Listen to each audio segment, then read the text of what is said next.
जादुई टीवी। सुनो, तुम्हारे बाबूजी तो कब के गुजर गए। अब उनका जो सामान है वो पड़े पड़े कबाड़ा हो रहा है। बेच ही दो, कुछ पैसे आ जाएंगी। बात तो सही है। अगले संडे फुर्सत में यही करेंगे। अगले संडे रोहित सारा सामान कबाड़ी को घर बुला के दे देता है। तभी उसकी नजर बाबूजी की पुरानी टीवी पर जाती है, जो इतने सालों तक कूड़े में पड़ी थी, फिर भी चमचमा रही थी। टीवी तो देखो, जैसे एकदम नई हो। हाँ, बाबूजी को टीवी देखना बहुत पसंद था। उनका सपना था कि वो टीवी पे आए। एक बार मौका भी था जब वो अपने गांव के गाने सुनाने किसी चैनल पर जाने वाले थे, पर मैं और मेरा भाई लड़ पड़े और बाबूजी को घर पर ही रुकना पड़ा। चला के देखें क्या? हाँ, क्यों नहीं, देख लेते हैं, शायद ही चले। बाबूजी ने उस लड़ाई के दिन के बाद टीवी देखना ही छोड़ दिया था। टीवी चालू करने के लिए उसमें केबल वायर लगा दिया जाता है। एक न्यूज चैनल चालू हो जाती है। स्वर्ग की सीढ़ी के रास्ते हैं तीन, तीनों के तीन रास्ते हैं संगीन। पहला रास्ता है सांप की बीन, दूसरा रास्ता घर में बिछा कालीन, तीसरा रास्ता कलकत्ता से चीन। ये क्या बकवास खबर है, कुछ अच्छा लगा दो। अरे आप बोलो तो सही, कोई अच्छी खबर सुना देता हूँ। मेरा तो काम ही खबर देना है। अरे बाप रे, टीवी बात कर रही है। हाँ, ये न्यूज वाला मुझसे। हाँ, आपसे ही तो बात करूंगा ना, आपके घर में हूँ तो। अरे ये सपना है क्या? तुम हमसे बात नहीं कर सकते? अरे सपना नहीं भाई साहब, ये टीवी जादुई टीवी है। बोलो क्या खबर सुननी है, वरना ब्रेक लेने का टाइम आ जाएगा। सुप्रिया घबरा के टीवी बंद कर देती है। वो क्या था? अरे एक बार और चालू करके देखे, फिर से बात करेगा तो चैनल बदल देंगे। सुप्रिया फिर टीवी चालू कर देती है।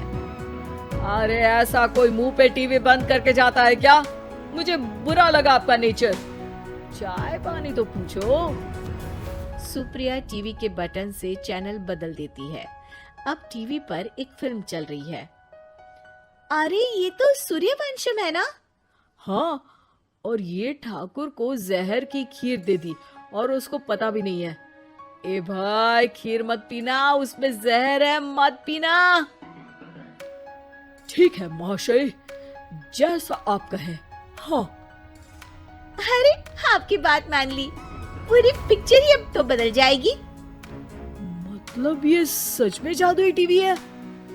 तभी वहाँ कबाड़ी आ जाता है। भैया, टीवी के 150 रुपए दूंगा, चलेगा? अरे 1.5 करोड़ में भी ना दे तुमको ये टीवी हम। अरे 1.5 करोड़ खरीदने को होते तो तुम्हारे घर में ये पानी चाय नहीं पीता, अंबानी या टाटा के घर बैठा कोल्ड कॉफी पीता। रोहित कबाड़ी का हिसाब करके उसे वहाँ से चलता करता है और अपने भाई शशिकांत को फोन लगा के बुलाता है। शशि थोड़ी ही देर में वहाँ पहुँच जाता है। क्या हो गया भैया? अरे बाबूजी का टीवी याद है? हाँ, जिसमें घुसे रहते थे हमेशा वो, और अपने को कुछ नहीं देखने देते थे। अरे वो अब जादुई टीवी बन गया है। भैया, आपकी बकवास करने की आदत अब तक नहीं गई। अरे आपके घर में बच्चे हैं, अब तो बड़ों जैसी बात करो। रोहित जाके टीवी चालू कर देता है। टीवी पर एक जादू का शो हो रहा है जिसमें एक जादूगर है। अब मैं अपनी टोपी में से कबूतर निकालूंगा। श्रिंग ब्रिंग शरिंग बम फपा फुफी फुफा पाउ। टीवी से कबूतर निकलता है और शशिकांत के सर पर आकर बैठ जाता है। भैया, ये क्या हो रहा है? भैया इसे उड़ाओ। एक कबूतर, जा कबूतर, चल निकल। अब मैं टोपी में से सांप सुनते ही शशिकांत कांप जाता है और भाग के टीवी बंद कर देता है। भैया, सॉरी भैया, मैं समझ गया ये सच में जादुई टीवी है, पर एक बार और ट्राई करते हैं। पर भाभी, कोई दूसरा चैनल लगाओ जिसमें डर ना लगे। सुप्रिया टीवी चला देती है और न्यूज लगा देती है। अरे कितने दिनों बाद मुझे याद आया, बताइए क्या खबर सुनाओ। और ये नया आदमी कौन है? ये मेरा भाई है शशिकांत। ओह यस, वही है ना जिससे तुम लड़ लिए थे किसी बात पे और तुम्हारे बुढ़ाओ पिताजी गुस्सा हो गए थे और टीवी को संन्यास दे दिया था। हैं? तुमको कैसे पता ये सब? इस टीवी में रहने वाले आदमी से लेकर कबूतर तक को तुम्हारे बाबूजी और तुम्हारी बातें पता है, इसीलिए तो ये जादुई टीवी है। ये टीवी क्या कर सकती है वैसे? तुम जो मांगो दे सकती है, कहानी बदल सकते हो, खबर बदल सकते हो, कोई चीज मांग सकते हो। अरे भैया, ये टीवी मैं लेके जा रहा हूँ। बाबूजी का लाडला तो मैं ही था ना। अरे ऐसे कैसे? मैं बड़ा बेटा था, अब तक मेरे घर में टीवी थी ना। अब तक कहाँ गए थे पिताजी के लाडले? तुम्हारी गलती का एहसास भी है।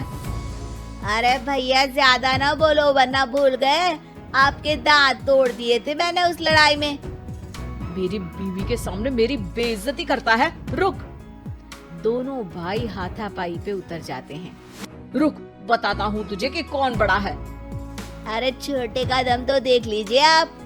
ये खबर आपके बाबूजी को देता हूँ। तभी टीवी अचानक बंद हो जाता है। अरे शायद टीवी नाराज हो गया। और लड़ लो, आए बड़े खली बनने। टीवी से एक तेज रोशनी निकलती है और टीवी में बाबूजी दिखाई देते हैं। बाबूजी आप इतना चकरा क्यों रहा है? अपने बाप को नहीं पहचानता क्या?